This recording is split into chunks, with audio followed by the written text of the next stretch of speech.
Alors là, Mathilde Panot a déclenché une tempête. Vous voyez la citation qui est juste là? Je vous l'affiche.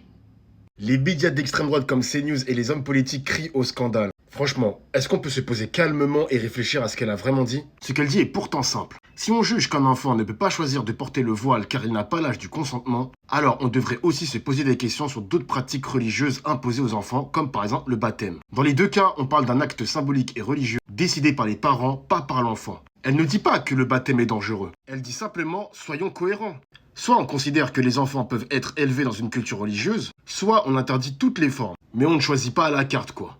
Maintenant, pourquoi ça dérange autant? Ce qui dérange, c'est qu'elle parle du christianisme. Et dès qu'on ose comparer cette religion, on crie à la provocation, mais pourquoi? Je vous rappelle que la France est un État laïque, pas un État chrétien. On a le droit et même le devoir de questionner toutes les pratiques religieuses sur le même pied d'égalité.